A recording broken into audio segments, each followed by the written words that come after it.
your fans know the movie The Smashing Machine. People that haven't seen it Oh, yet now have an idea what it is. So you're now in this theater. You haven't seen any of the movie. You've been on top of the world. Now you've got your demons. What the hell is your reaction seeing this unfold before your eyes the very first time? oh my God, Rick! And still to this day, I can, if I close my eyes and I think of that moment, I get emotional. I genuinely get emotional. It's like one of those moments in my life where I looked at it, and the filmmakers weren't even watching the movie. They were watching me for my reaction to the different parts in the movie. And I was kind of cognizant of that going on around me, and I'm watching the movie, and as it runs and gets over, the lights come on in the movie theater, and I literally just stand. I remember I just popped up out of my seat, and they're all asking me, "What'd you think? What'd you think? What'd you think? What'd you think?" And I couldn't even come up with a response. The only thing that I said to them is literally, I remember looking at John Greenhalgh because he's the guy that I was closest to of that group, and I remember looking at John going, "I'm going to have to get back with you." And I just walked out, and they were freaked out, What? absolutely. They were more. Yeah, go ahead. I'm sorry. Go on.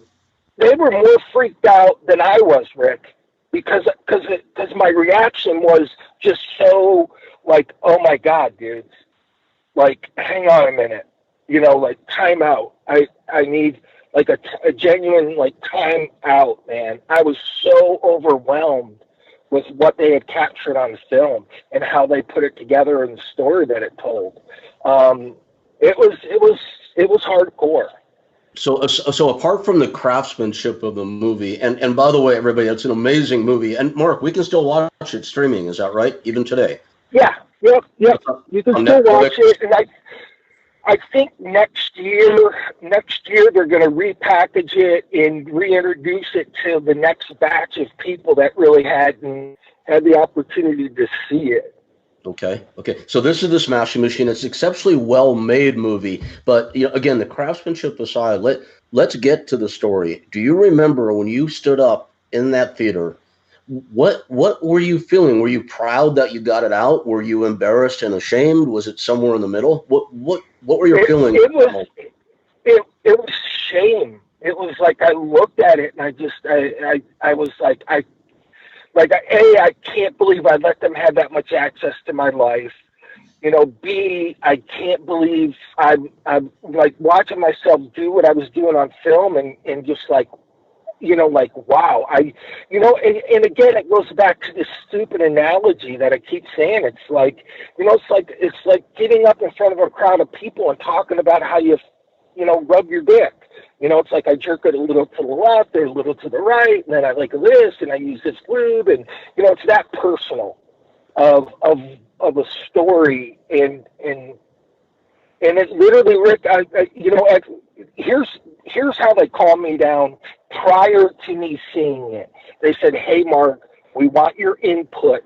If there's something in there that's so objectable, we'll give you the ability to say, no, you need to take that out, or you need to take that out."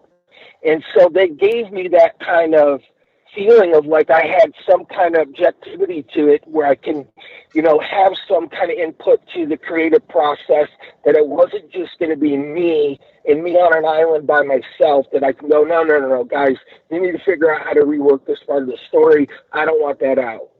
So, I literally got in my car, and you remember the car phones that you used to have like built into your car? Yeah, connected to the big rubbery cord. Yes, of course. Mm-hmm, mm-hmm. So I had a car phone. And John Greenhalgh had my number, and I remember leaving the parking garage and starting to drive, and my car phone rings. And it's hang on, let me dump this here. Sorry, Rick. No problem. And so he calls me and he goes, "Are you okay?" And I literally said, "Hey, I don't know." I said, "I don't know." I said, I honestly don't know." And I remember at the time I was, working somewhat of a good program, and I called my sponsor and I talked to him afterward, and I just tried to work my way through it. And the short part of the story is, and the rest is history. Because I called them back it took me a couple days to process it. And I remember calling them back and I said, okay. And they're like, okay, what? And I said, okay, go ahead.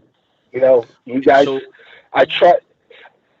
what was your motivation for saying, okay, go with, okay, so you watch the movie, your dominant emotion was shame, yet 2 days later you're saying, okay, go ahead with it. What was your rationale for saying that if you felt about it the way you felt about it? People going to learn from it? Or you going to learn from it? Well, the space that I eventually landed in, Rick, was to the point where, talking to people in recovery and all of that, their whole point was, Mark, if your movie, if somebody watching that and they could see it and see the struggles you went through and see that you made it out through the other side of it and you're okay and life is good, then that's what you need to do. You need to create a space where somebody who is,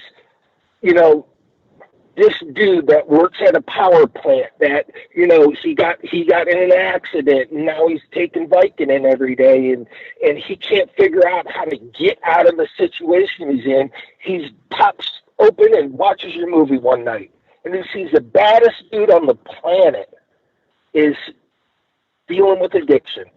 What do you think that's going to do for him? So that resonated with you. Yeah, Way back then.